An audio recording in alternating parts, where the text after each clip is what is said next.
guys, welcome. Episode 14 of the MotorMarvel. Episode 14. So pretty much we have filmed. Right. 2 exciting cars this weekend. We did a Dodge Charger with a toner. And we did a Lotus. Yeah, pretty much. And the Lotus is mine. That's the one. So yeah, you get a bit of a look-see into one of the vehicles that we've got in the garage, which is pretty cool. And another special guest of ours has let us jump on and have a look at his car as well. So yeah, looking forward to that. And hopefully you guys enjoy the videos. Just once more, thanks to our sponsors, Hard Hat Watches and Exhaust Notes. Thanks, guys. Anyways, let's get on to the news because there's some exciting things. Right, Sal. So first up we got here, mate, we are talking about the Bathurst 12hr. We've been there a couple of years now, and what did you say? I mean, we always say after we go there, it's probably one of the best motorsport events you can look at in the country. 100%. And it's a shame that we couldn't attend this year. There's just things come up and we just can't. But we would love to go. Maybe next year. 100% next year. Maybe next year. I'm always keen to go. Anyone who hasn't been, highly recommend it. Because honestly, the calibre of car there, you're seeing anything from all your Ferraris, your Lambos, your Audis, your Mercs. It's got such a variety of field that it's really interesting racing. Yeah, and it's a lot. I would say this is a big one, and people are going to hate me for this, but I'd say it's more exciting than the actual V8 supercars. I would completely agree with you. I know that. I'm not saying V8 supercars isn't good, but everyone out there that loves the V8 supercars is going to kill me for saying this. But it's actually, it's just phenomenal, especially when we woke. What is it, a 5 a.m. start? Like with the brake rotors coming in the first corner, they're red, they're it's still dark, and you see them come around, and they go down the straight, and all you see is, like you said, brake rotors and flames coming out of the exhaust. It is insane. And it's a great way to start the morning. Oh, 100%. Look, we did it, I think, last year. Yeah, twice. We've done it twice. And we just drove up early in the morning, got there, arrived, got around the first corner, got a spot. Well, we're very lucky because your brother... Yeah, it definitely helps.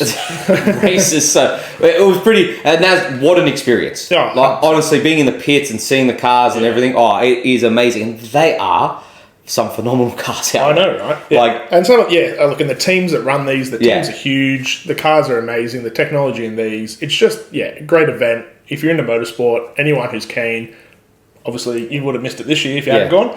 But try and get there in the next year. Who's going to win this year? Man, I wouldn't have a clue. There are so many there that are up the front that are capable. Yeah. Could be anyone's, mate. Who won last year again?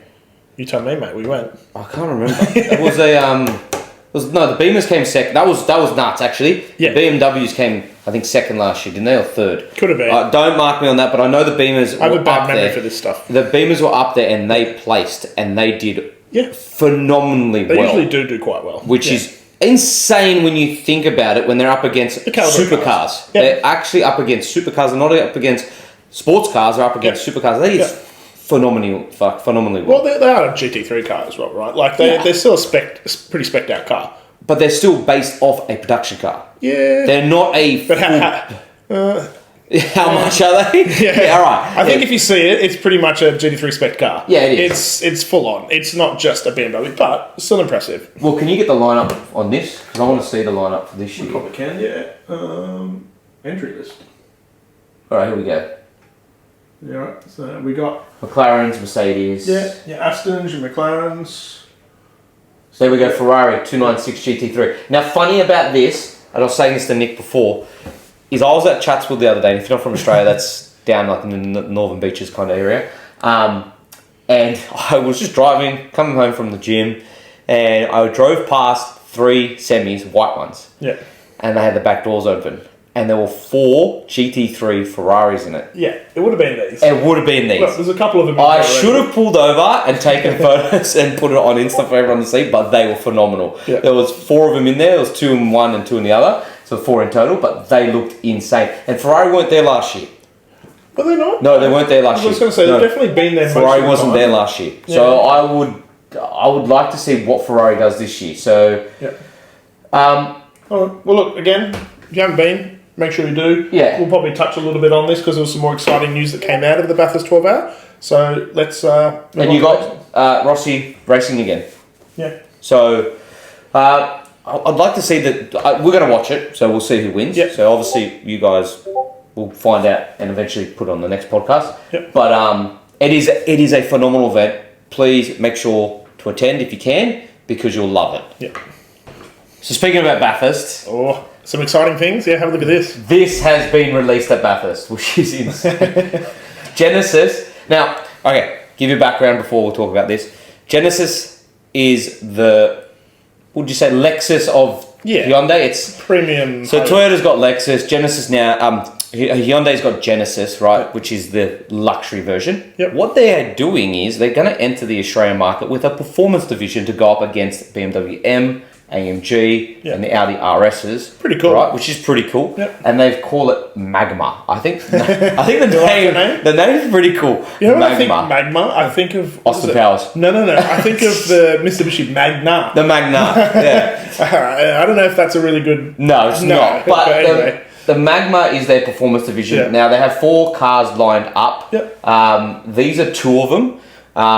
So you've got the GV60, that's a full electric. Yeah, okay. And then you've got the concept, the Berlinetta. So that's the concept. And what is that meant to be? Supercar? Supercar. So okay. claimed output is for that is it's a V6 combined with electric. Over 700 kilowatts. Yep. And just over 1,300 newton meters of torque. Some big numbers. It's stupid. Yeah. Now, you're probably wondering with the GV60, right? Now, since it's an electric car, we're more likely it's going to be based off the Ioniq 5N, which is a phenomenal electric car. But what are they really going to do? That thing's already a bit of a weapon. So what are they going to do on a GV60 to improve on... They've got to kind of make it faster, right? It can't be as... Well, they have to. They have to give it more power. Why would you buy Ioniq? You wouldn't buy that. You'd buy an Ioniq 5. The Ioniq 5N's already absolute rocket ship. Yeah, what are you going to do to this thing to make it quicker? I don't know, but keen to see what they're going to do. I mean, it's a different vehicle, right?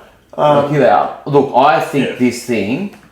I've shown Nick before. Come on, that is stunning. It's a pretty wicked looking car. But...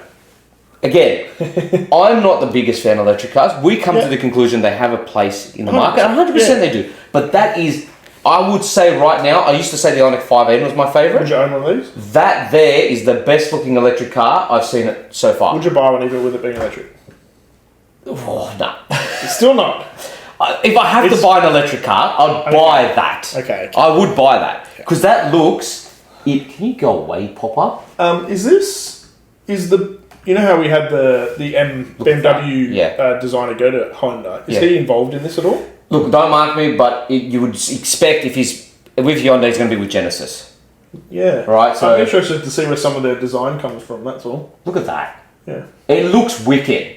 It looks menacing. It looks performance-based. It looks like something that would go fast. Yeah. See, this is the thing. If you make electric cars like this, you're going to sell them like hotcakes. To a certain market. To a lot of the daily users with these, they won't be interested in that sale. They won't be. It's just how it is. That's true. So that's the lineup. Yeah. So we've got the concept, the Berlinetta. You've got the GV60. You've got a sedan, and you've got the GV70, the big 4-wheel drive. Oh, 80. Sorry, that's the GV80. Yeah. So they've got that. That's the lineup that is set to come to Australia. Obviously, the concept is a concept. I hope they do produce it because it looks. To be fair, from Hyundai themselves, look, come on, look at that, guys. It looks mad. Yeah. It actually looks menacing, but that is very cool. That is really cool. Like I honestly, look, we're massive Hyundai fans, right? They are doing it right. In a lot of ways. In a lot of ways, they're doing it right. If they build a supercar like that, I really do think they would sell it. Yeah. Like it looks every much the part of a supercar. Yeah. It's got all the elements of a supercar. It looks insane. It's got an insane platform. Yep. It's got all the criteria for a supercar, and I really do like the look of it. Let's see if it actually comes. Look at that. The problem is... It's a concept, I know. Yeah, the problem is with a lot of these things, we see these concepts, they look amazing, and then they completely change it. They either completely change it, or they just don't do them. Yeah. And so, I'm always hesitant to get too excited over concepts, because it's generally a letdown, one way or the other. Either they don't come, or they just come and they're totally different. Yeah. I'm just excited to see if they do it. Again, not holding a hand to that one because I don't know. Correct. To finish this off, because we'll move on to the next topic, I'm very excited to see Magma enter Australia. Yep. I can't wait to actually get one for review. But the only thing that I'm seeing an issue with, they're great cars. They look great. I'm guessing the platforms are going to be insane. Yep. If they are priced at the same price as an M or an AMG, it's going to be hard to really step away from those brands. and go into a I think Genesis. you're right. They need to have a little bit of an edge somehow. They have to have an edge somehow, and maybe it's pricing, maybe it's more power, more performance, or maybe it's more on reliability. More tech. More warranty. Something. Honda definitely in the techie side of things. But they need to have something that's going to make you step away, because let's be honest, the AMG is a bit touch and go at the moment, but M, there's a massive fan base there. Oh, 100%. And people aren't going to step away. No, not unless for a very good reason. Very good reason. Or yeah. It's worth it. So, can't wait. And let's get on to the next topic. All right, Sal. So we talked BMW as well. We mentioned that in just our previous topic. But, I mean, they're putting together some pretty phenomenal cars. They are. And this is a car that already, I think, has a pretty good reputation. And massive following. Yep. And they've gone and done something to it again. They've gone even more above. They've created a CS version. Yes. Which is pretty special. Yeah. And it was pretty ridiculous. Bathurst again. Yeah. So it got released at Bathurst. Look at this thing. Like, I mean, that's what you're generally doing in these cars. Correct. That's a signature thing to do in a BMW. BMW M car, you got to be sideways. Yeah. But I mean, it's just taken what I already thought was a pretty cool looking car and gone beyond, and just gone again. But again, BMW crushing it. Look what we've got here. It's still same manual. 543 horsepower out of this thing. Like, they're just pushing more and more horsepower out of these cars. Actually, did you drive as well? Yep. Did you see on CarWow they did a M3 up against a tuned M3? Yes. Up against, you sent it to me. I was gonna say up against a Lambo. Yeah. And what was the other car? Something else. What's that? Lambo? What else was it? No, I don't remember. And the caption was BMW need to make a supercar, and then I was like, really? Yeah, really. Yeah. It's stupid how much power you can get out of it. These are the modern day Supras. Oh, yeah. The engines are stupid capable. Yeah. Even though we got a Supra, I know that. Even though we've got the Supra. Yeah. But look, it wouldn't have existed if it wasn't for BMW. When we're looking at I had the new M2, the GV60, and I was looking at doing some potential mods of that, and I was having a bit of a look online what people are getting out of these things with a very basic tune, exhaust and a bit of E85 blend or something, getting 700 horsepower out of these engines. That's just stupid. And so they're putting out 543. That's probably pretty comfortable on that car. They're obviously comfortable pushing it to that limit. Well, I had a mate who had. Do you remember the 135 I's, right? Yeah, when they first came out, the 2 doors, right? Anyways, he had one of those. He just did some minor mods. Well, not really. The block was still standard. He replaced turbos, did exhaust, did a tune, did an intercooler. So the block, keep this in mind. The block hasn't been touched. Stock block, right? He had 420 kilowatts. Yeah. You're talking, what's that? Probably 600 horsepower? Yeah. It's just stupid. Yeah. Like, it's just dumb. All the BMW engines are very capable now, and they're just becoming more and more. They're more... And due to having the ZF transmission, which is a... Correct. Bulletproof transmission, right? That thing just perfect to have on power. Like, the power on that is great. Yeah. This thing's 6R. I love the look of this. Oh, come on, look at that. Yeah, I mean, it's very aggressive. And the interior has gone above and beyond again. So you've already got those ridiculous seats, which we all love. Yep. But you've also got Alcantara now riddled through the dash. So you've got it on the steering wheel. Yep. You've got it everywhere. You've got a few bits and pieces. Look at the whole console. The whole console's covered. Yeah. Special CS seats as well with the badging. Yep. Yeah. Splitters, everything. Okay. I mean, it's taken what I already thought was... I wondered where the market sat with it. Even, the M3 version of this Touring. I was like, I know everyone loves them, but how many people buy them? Now we've gone, okay, well, let's do an even more hardcore version of one. How many of these must be very popular? I see a lot of M3 Tourings on the street. Yeah? Okay. I see a lot of M3 Tourings. There are a lot of them around. But do you think you need a CS? The problem with the Touring is there's one problem with it, right? Yeah. It's not that it's not capable to go around track, because it totally is. I would agree with that. Right? Not at all, right? It's the fact that if you're buying one of those, are you really going to track it? Correct. I mean, I still think of it like the high-performance SUV market when you're going M3 Touring. Yeah. You're buying it really because it's a family-usable vehicle. Correct. Right? But it's also and this is very family-friendly. Yeah, but it's also got all the cool things. And so I understood the M3 Touring. Yeah. Because I was like, it's the dads like us that want a cool car to take the station wagon, yeah. But to do a CS, I'm like... It's cool, it's mad. But I just wonder... But a CS is like proper track. Do you really need a CS version of the M3 Touring already to take your family around? I don't know. So it's cool. I just hope they don't do a CSL version. That'd just be stupid. Roll cage, everything. It's like doing a pure. Yes. If they did an M3 Touring pure, you'd go... Why? Yeah. But anyway, I think it's cool how many they sell, we'll soon see. But On another note, because we're talking about station wagons, we are getting an M5 Touring. yeah, that'll be exciting. So that's going to be awesome. So Yeah. we will be getting an M5 Touring, which I can't wait to when get. a few weeks.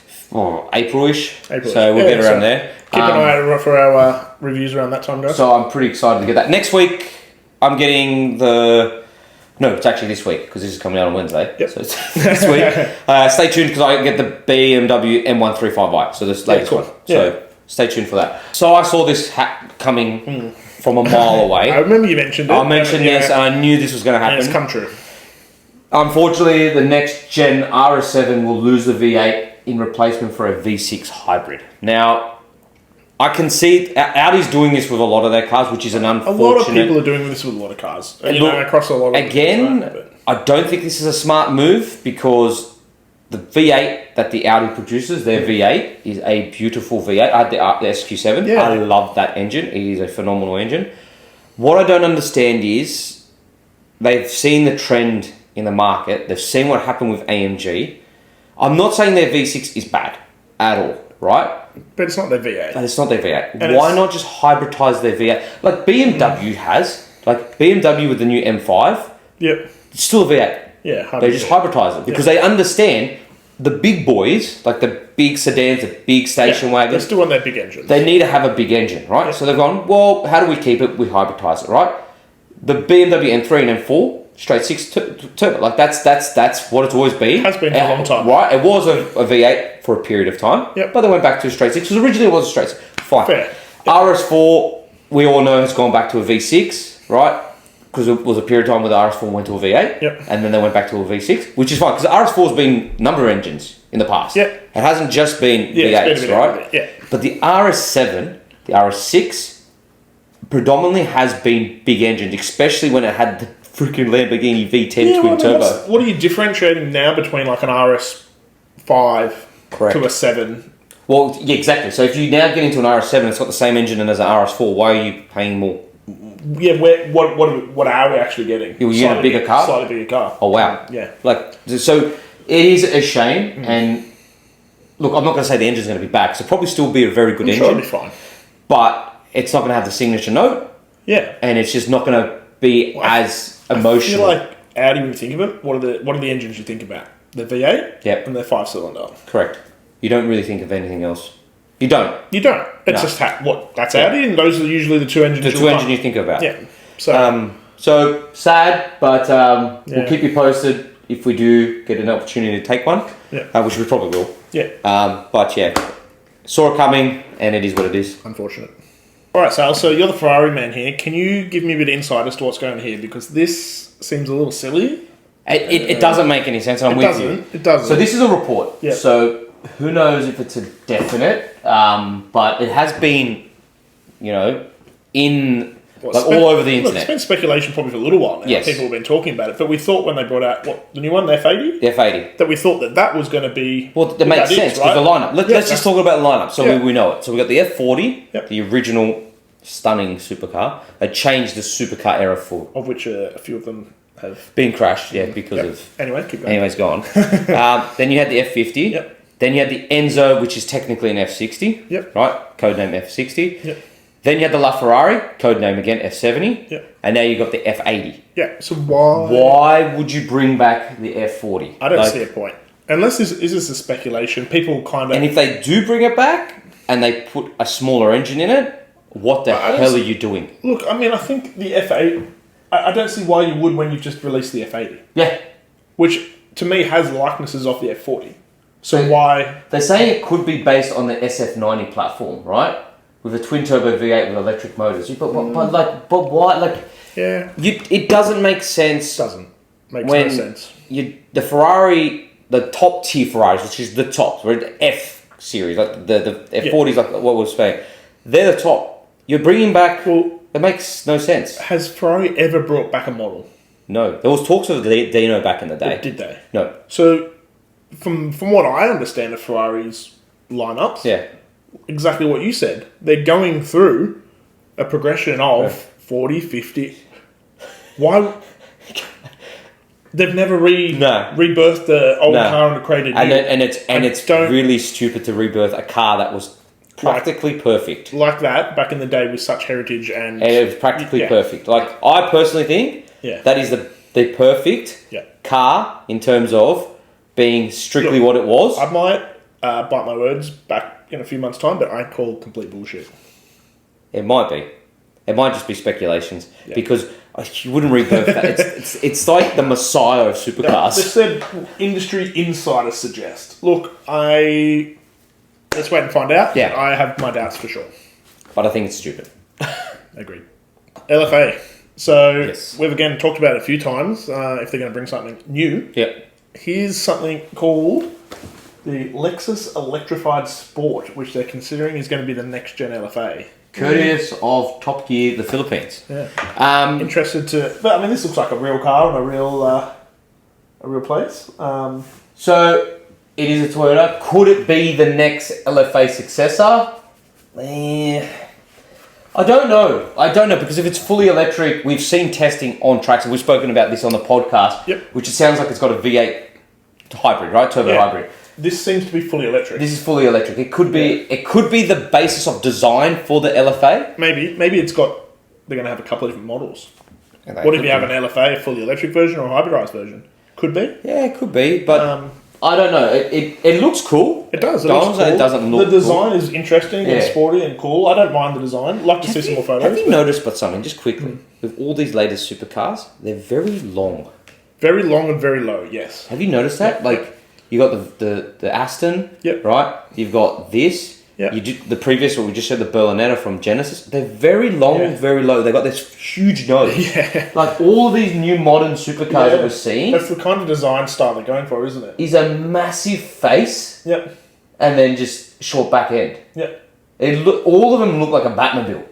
Yeah. I mean, they're pretty sick. Actually, that looks very much based on. Look, if we look at this again, you're going to start to see a bit of Toyota Supra.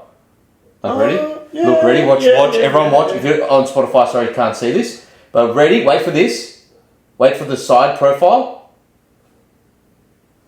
Wait. Look at that. It is quite Supra-y, isn't it? It's quite Supra-y. Like that side profile, it looks like that could be based off the Supra. Yeah. Look, an interesting car. I think I'd be keen to see more about it, as long as there's going to be more than just an electric version. If this is not the LFA successor and just another model electrified supercar, again, it could just be exciting. It could just be a concept. Could just be a concept. Again, it's a real car there. That is a real car, but it doesn't actually do anything. We don't know yet. So that's all that is with this information. There's nothing else about it. One of those things we'll keep track of. Let's see if it is an LFA successor or what it turns out to be. But again, could be something cool. Other than that, guys, that's it for this episode. As always, please like and subscribe. Stay tuned for the Instagram for updates on the cars we're getting and all that. Yeah, and keep an eye on a couple of the cool cars we're looking at. We'll be doing a few more with a few cars coming up, but keep an eye on those on the YouTube to have a watch, because there's some interesting stuff. And also, just to let you know, I'll be heading to Brisbane pretty much the 17th of February for a very exciting 4x4 launch. I can't talk too much about it. Sounds very exciting, so. But stay tuned to the Instagram because you'll see that as well. Other than that, catch you soon. Catch you guys on the next one.